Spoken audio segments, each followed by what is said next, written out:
So in this episode, we're going to talk about how much this car costs to rebuild and restore to the point where the car's at now. This is the question that I got asked the most about the rebuild. Above all, I think it's just because people like to see numbers, whether it's horsepower, torque, cost. I got all the paperwork for the car. I have a list of all the parts and everything that we did to the car, and we're going to talk about how much this rebuild really cost. So a little summary, I bought the car with low compression. I knew that it had some issues. I knew that the car was shaking and the previous owner made me aware of it. He sent me videos, sent me photos and all that kind of stuff.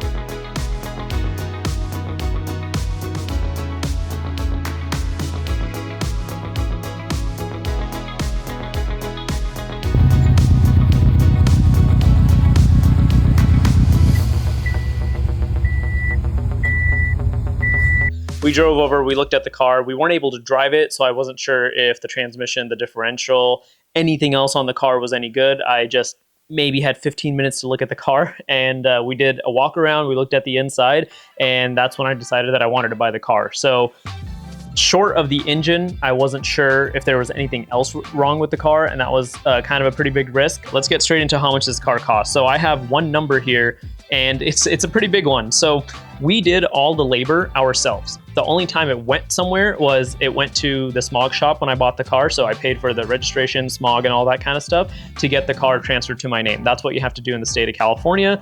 And once that was done, the car was backed into the driveway and then in the garage, and that's where it sat until we fixed it. And the car hasn't gone anywhere professionally to get work done.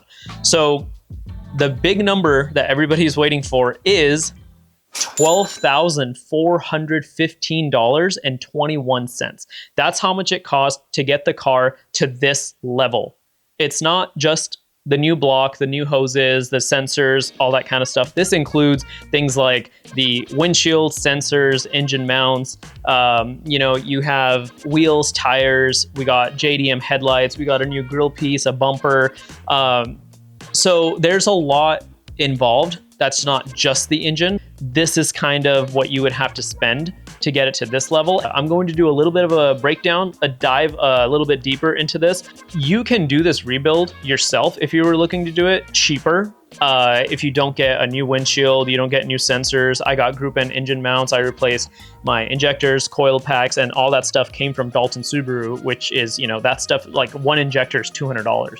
One coil pack is $130. So it adds up very quickly. So you can take out about $5,706.99 from $12,415 if you want to figure out what it would roughly cost to rebuild this car without all the extra stuff that I did. So that excludes the headlights, the wheels, the tires, the windshield, some of the random stuff that I got, the sensors, and all that kind of stuff that's involved when it comes to building a car like this. And mind you, so every Subaru dealer charges differently when it comes to parts. So when I was looking at short blocks, I went to a dealer and they asked me for a core charge for a brand new engine, which I don't understand why that would happen. You're buying a brand new engine, they don't need a core charge for it. But they said, if you don't give us your old engine, we're going to tack on $500. And at the time, the RA block was about $2,200, but I saw it in other places, other dealers, and it was about $2,500. Right now,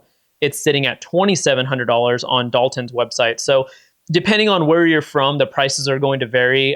This doesn't include any consumables. So it doesn't include brake clean, oil, the assembly lube, any of that kind of stuff. It's purely just parts that we installed on the car. Doesn't include anybody's labor because, we're all friends at the end of the day. I had Justin and Ben help me work on the car. And then eventually we established a rhythm. And when we established that rhythm, they started, Ben and Justin both started showing up on Saturday. And, quick shout out to them, Justin and Ben. You guys are awesome. Thank you so much for your help on this rebuild because they do this professionally and they worked 5 days a week. And then on the Saturday when they were off, when they can finally get away from this kind of stuff, they drove to my house to then help me work on my car. So we did that until the engine was assembled and in the car. And afterwards we got dinner. So we all kind of hung out. I did not pay them to work on the car. They're friends. They helped me work on the car. Before we actually did this, we actually worked on Ben's Forester in our garage. We got a replacement engine for his car, and we did a refresh on that, and we put it in his Forester. That was about 2 weeks worth of work, and we did that before we did this car. So, you know, car community is amazing. That's how I met them. I met them through WRX, and then, you know, they came to events. We became friends, and now we're close friends, and we help each other out when it comes to this kind of stuff. It's hard to quantify how much it would cost, but working about 5 to 8 hours every Saturday for about 2 months, so that's 8 Saturdays. So that kind of labor, you multiply it by a shop rate. Shop rates vary from where you are in California. A Subaru dealer locally is $200. If you're trying to get a labor rate, that's how you can figure out what that would cost. Because I told myself I'm not going to do the math. I'm not going to, you know, quantify it by putting a number on it, but I'm just going to enjoy the car. But I got so many questions of everybody asking me, how much did it cost? How much does it cost to bring an STI back to life to this extent? And, you know, my first instinct when I got this car was, I'm going to fix it.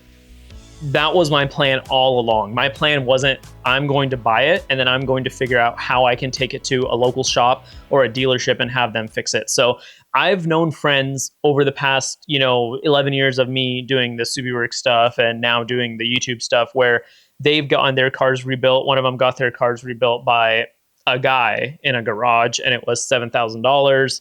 This was, you know, a few years ago. Then there's somebody that I know that got their car rebuilt and they spent $20,000. My goal as someone who's very like detail oriented, and that doesn't make me better than anybody. That's just, I look at something and I think, how can I improve this? Bring it.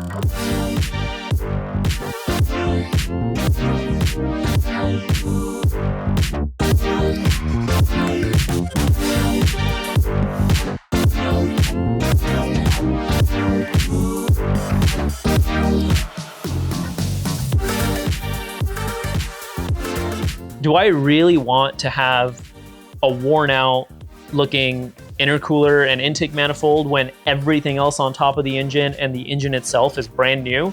And I think to myself, no, I'm going to put in the effort. I'm going to sit down. I'm going to mask it off. I'm going to do weeks of research to find the correct paint and all that kind of stuff and paint my intake manifold, which is exactly what I did. And that actually took a long time.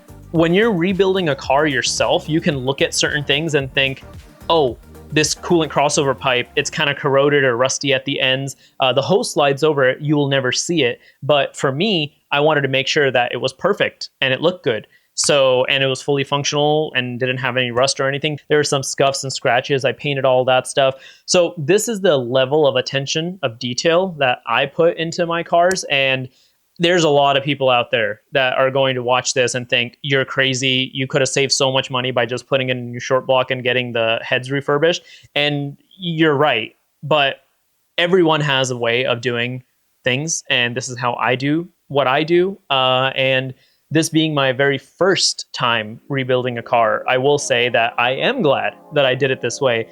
I used any opportunity I have to clean things up. That's the attention of detail that you can put in when you do all of this yourself. If you pay somebody, chances are, depending on what kind of work they do, they might just rebuild your car because that's what you're paying them to do. So consider doing some more work on your car. If you haven't, it's scary, it's daunting. I get it.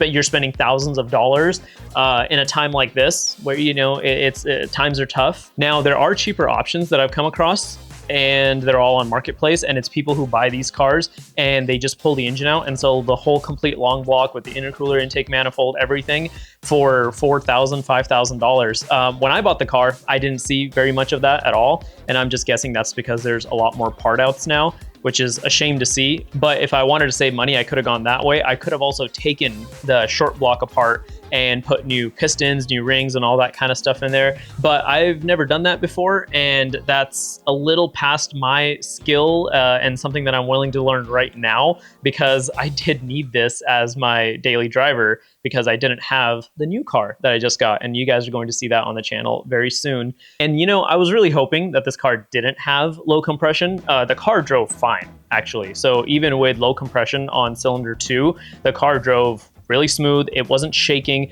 I was hoping that it was something else. It maybe could have been a coil pack, a spark plug, or something was loose. But as you know, if you watch the build series, that wasn't the case. And what we ended up doing was we got a new Type RA block, we got a new engine gasket kit, we got a new flywheel, we got the heads redone. The previous owner, when he did the rebuild, spent about $7,000 getting the car rebuilt, and that included the labor, the price of a short block. So he didn't install a Type RA block. I think when he did the rebuild, the RA block had just come out, but what they decided to do was they put in the block from the 04 to 07 STI in the car. I have the paperwork and I'm friends with the owner, so I was able to talk to him and kind of figure out what happened. Let's talk about why this car actually blew up in the first place. And I think what ended up happening was the shop that rebuilt the car for him didn't really give him much instruction. And after the car was rebuilt, they said, okay, bye, have fun, enjoy the car. And he drove the car on the freeway anywhere from an hour and a half to 2 hours home on a freshly rebuilt engine with no break-in miles, none of that. He just got in the car and drove it home like a normal car. When you break in an engine, you have to vary the RPM. You should do oil changes so all that metal isn't floating in there. They also drilled into his airbox and zip tied the air filter on. So where he lives, it's really dusty and there's horse trails and everything. So when he's driving along the road, there's a lot of trucks and horses and things throwing up dirt and dust in front of the car. So that's why the front of the car was peppered and covered in rock chips, and the grill was destroyed, the windshield was messed up. So I'm guessing all that went in the car, went in the engine, and the car lasted, I think it lasted less than 60,000 miles. And that's gotta be so frustrating when you buy the car for a considerable amount, because he bought it from the original owner who bought it from a Subaru dealer in Irvine.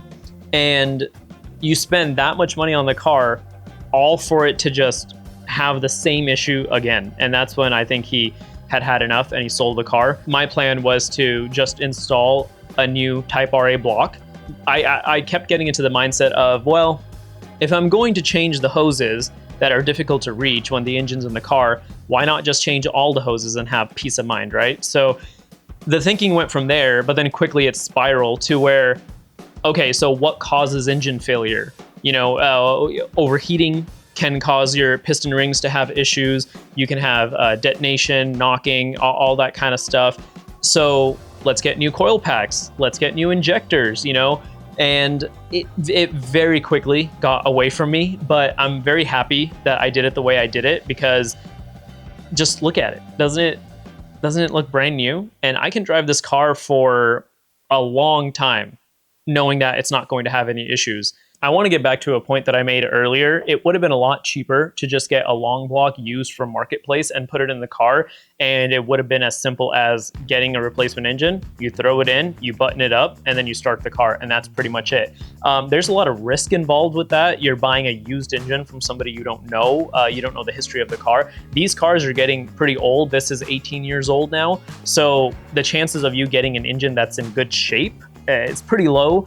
At least once it's in the car, you can compression test it. I'm sure there's a way of compression testing it when it's out the car, but they might not allow it. They might not want you to. So there's a lot of risk involved with getting a used engine, but at the same time, there's a lot of risk involved when you don't know what you're doing and you spend all of this money getting a short block, refurbishing the heads and installing everything back together, throwing all the sensors, putting, figuring out all the torque specs and all that kind of stuff. It gets pretty overwhelming. And we had days when we were working on the car and we were kind of butting heads and going back and forth and stuff. But it's pretty difficult to work on a car and then spend thousands of dollars on top of it, not knowing what's going to happen, because you can do everything perfectly, and this is something Justin mentioned, and something can go wrong and the car won't start, or maybe we got a bad block from Subaru and we just did all of this work, for no reason. So it's a little scary, but I really wanted to take this challenge on, and I wanted to learn how to do this.